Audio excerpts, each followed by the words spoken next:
Sveiki, ar žinojame, kad mūsų Baltijos jūros vandenyse, mūsų Lietuvos teritorijoje atliekami povandeniniai tyrimai? Juos atlieka Klaipėdos universiteto profesorius Vladas Žulkus su narų komanda. Kai parašiau mokslininkui, ar sutiktų papasakoti, jis atsakė klausimu: o gal norėtumėte išplaukti jūrą kartu su mūsų ekspedicija? Kas čia per klausimas? Pasistengsiu kuo geriau perteikti šios mokslinės ekspedicijos akimirkas. Klaipėdos universitetas turi mokomąją tyrimų škuną Brabander. Štai kaip jie atrodo su išskleistomis burėmis. Tiesa, mūsų plaukimo metu burės nebuvo naudojamos. Laivas buvo prišvartuotas kruizinių laivų terminale Klaipėdos centre. Brabander kapitonas Valdemaras Vizbaras. Vos tik įlipom į denį, jūreiviai gavom nurodymą atrišti virves ir netrukus pradėjome plaukti iš Klaipėdos uosto. Pirmasis kapitono padėjėjas Gintaras Jankauskas pravedė instruktažą. Jis paaiškino, kad turime būti atsargus, tvirtai laikytis, nes išsiblaškius įmanoma iškristi pro bortą. Netrukus pasirašėme laivo žurnale. Užburiantis vaizdai ir uostamiesčio oras padarė įspūdį.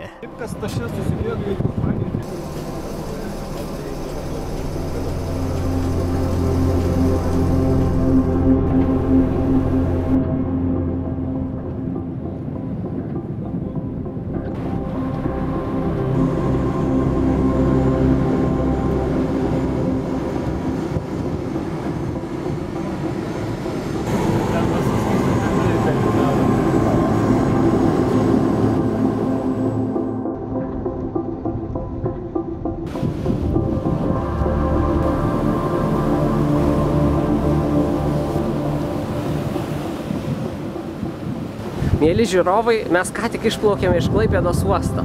Mes jau Baltijos jūroje.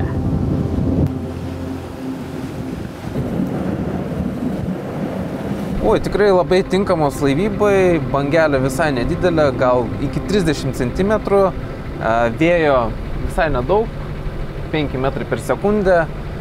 Tai kuo puikiausias, šiek tiek apsiniaukia, bet tai laivybai niekiek netrukdo. Kapitono padėjėjas sutiko papasakoti apie šį nuostabų universiteto laivą.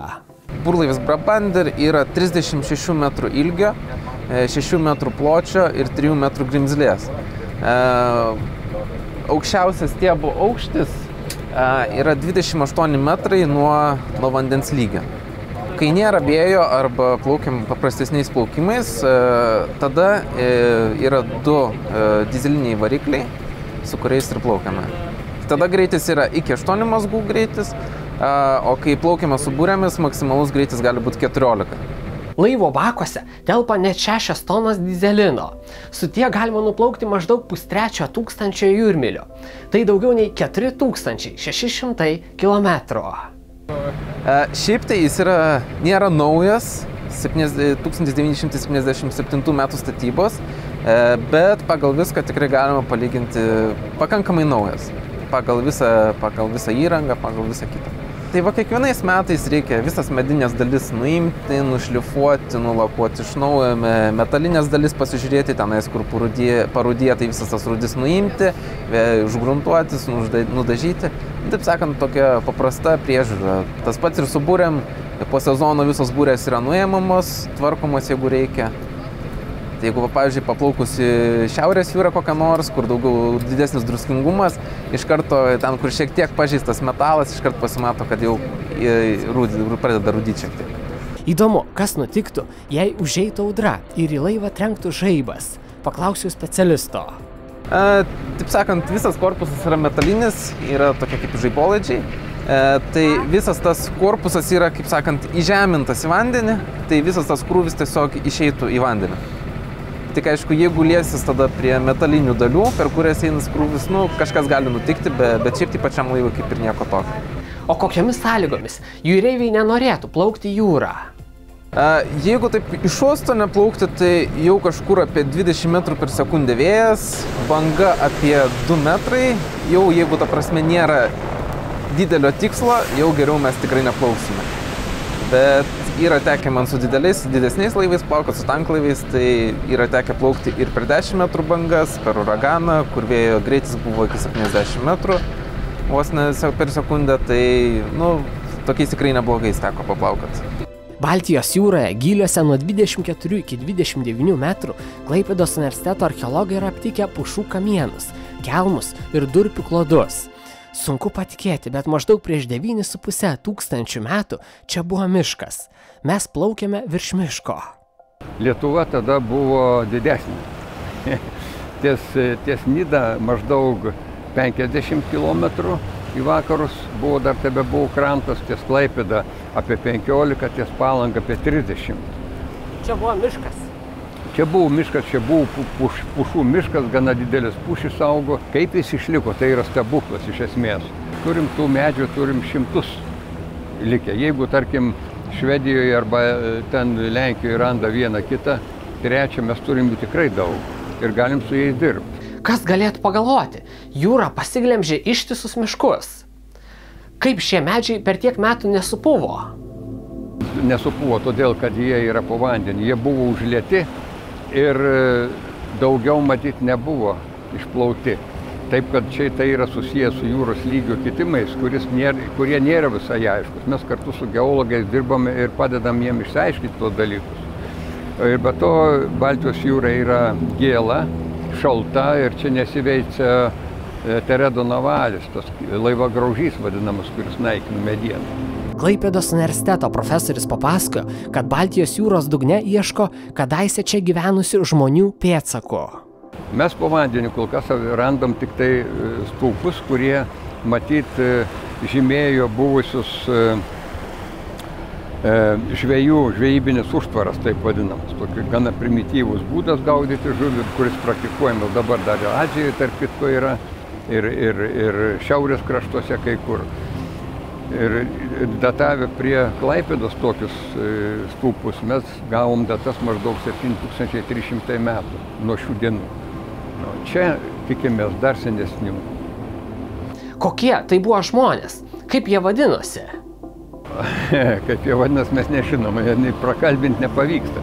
Bet tai buvo, būtent esmė yra ta, kad ankstyvojo mezolito laikotarpiu gyvenviečių pajūry nėra. Jos kažkodėl yra toliau. Ir visą laiką archeologai spėlioja, kodėl taip gali būti. Ir ne tik čia, Latvijos, Lenkijos pajūriuose taip pat. Akivaizdu dabar jau, kai atsirado daugiau tų radinių, kad jų reikia ieškoti po vandenį šito laikotarpio. O kas jie buvo per žmonės? Sakysim, kuom jie vertėsi? Nemanau, kad tai buvo išskirtiniai žmonės, jie vertėsi tom, kuom ir kiti be abejo tuo metu. Tačiau būtent gyvenimas prie jūros buvo visada palankesnis, geresnės sąlygos. Buvo žuvis, paskui, kai jūros vanduo šiek tiek pasurėjo, atsirado ruoniai, kurios medžiojo dar ir neolite ir dabar medžiojo šiaurės kraštuose. Taip kad užtat žmonės ir ieškojo tų vietų. Ieškojo vietų netoli jūros, prie buvusių upių, sakysim, kažkokių ten žiočių, prie buvusių nedėlių ežerėlių lagūninių, ten, kur galėjo patogiai gyventi ir galėjo savo maistų susirasti. Profesorius supažindino su šios dienos planu. Mes turėtumėm paimti bandinius, durpių klodų bandinius iš 28 metrų gylio, tam, kad juos galėtų paskui ir tirti laboratorijoje, Gamtos tyrimų centras Vilniuje. Ir be to dar paimti bandinius, nupjauti nuo tų medžių, kai kurių, šiek tiek kitoj vietoje, ten 24-25 metrų gylyje, tam, kad galėtumėm atiduoti DNR tyrimams. Visas pasaulis kol kas pjauna paprastais pjūklais. Atpjaunam, paskui iškeliam į paviršių, įdedam į indelį su jūros vandeniu, pastatom į šaldytuvą ir laukiam, kada nuvešim į laboratoriją. Staiga sužinojom, kad jūroje toje vietoje vyksta Lietuvos karinių jūrų pajėgų pratybos. Vyksta šaudymai taikinius. Profesorius susiėmė už galvos. Pažiūrėkime mūsų kariškių filmuotą medžiagą, kaip vyksta tokios pratybos.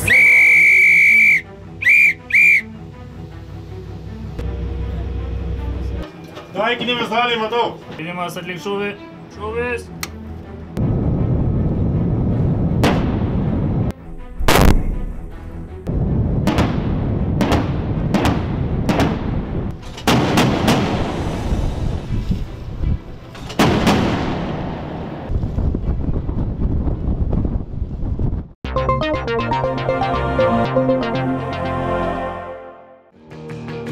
Žaviesi technologijomis ir atradimais? Prisidėk prie Mokslo sriubos TV. Tapk mūsų patreoniečių.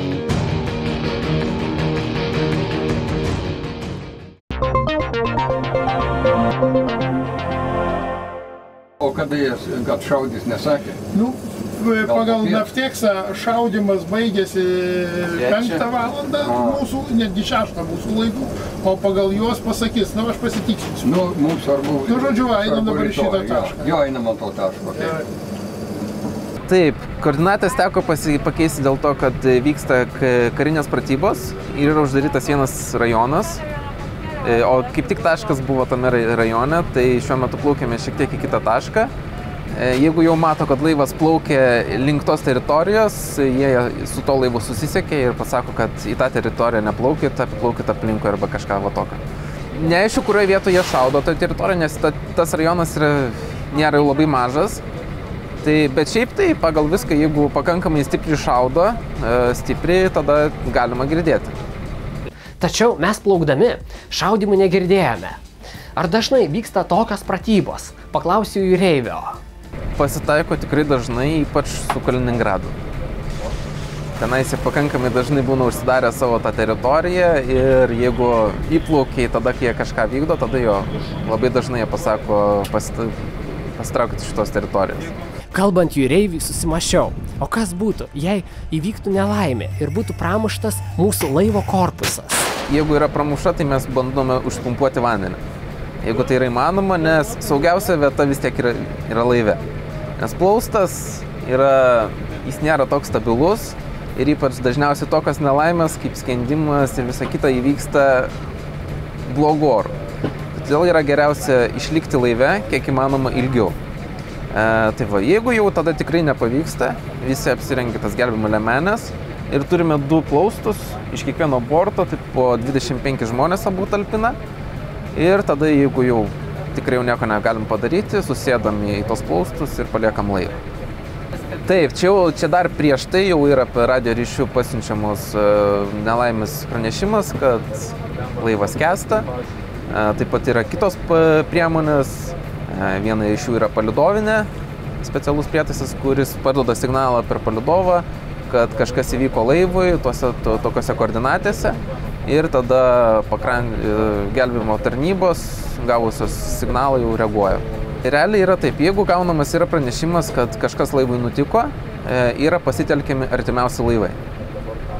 Taip sakant, kas yra arčiausiai tavęs, gelbėjimo koordinavimo centras, jie mato, jie žino, nes turi laivai visi prasinešti gavę pranešimą, kur jie yra, kiek laiko užtruktų jiems nuplaukti iki kitos vietos ir tada jau jie reaguoja. Tai reiškia, nelaimės atveju mokslininkus ir mūsų filmavimo komandą greičiausiai būtų gelbėjusios karinės jūrų pajėgos.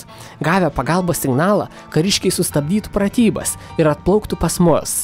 Kapitono padėjęs papasako, kad šią vasarą su burlaiviu Brabander aplankė Lenkijos, Vokietijos, Danijos, Švedijos ir Latvijos krantus.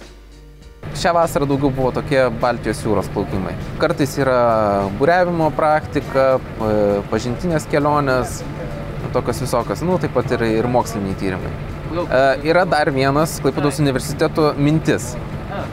Tai jis yra dabar, jeigu neklystu, prie Anglijos plaukė, jis tenais irgi taip pat ten kažkokius mokslinius darbus vykdo. Tuo tarpu profesorius Vladas Žulkus su narais aptarė nėrimų užduotis. Yra šiek tiek sutikslintos koordinatės. Ir dabar mūsų pagrindinis tikslas vėl būtų surasti vieną medžių grupę, kurios mes tada neradom. Aš prakasiau su peiliu apie 60 cm, šaknų jis neturi. Reikia tikrinti. Gali būti, kad tai yra... Antras patarėjas kviečiamas į tiltelį. Ką? Gali būti tų žvejybinių užtvarų, suprant, senovinių paliktus. Tai būtų mūsų pagrindinis tikslas. O šitą reiktų surasti ir svarbiausiai tą bandyti surasti tos tų skelbtas. Arba jeigu jūs ką nors... Ilona, kadangi tu duoji premiją už mokslą, tai tu privalai surasti. Gerai, viskas. Kitoje Mokslo sriubos laidoje matysime, kaip narams sekėsi nusileidus ant dugno ir su kokiais iššūkiais profesorius susiduria, bandydamas įminti istorijos paslaptis. Laukite išskirtinės mokslo sriubos iš Baltijos jūros gelmių ir Klaipėdos universiteto škunos Brabander.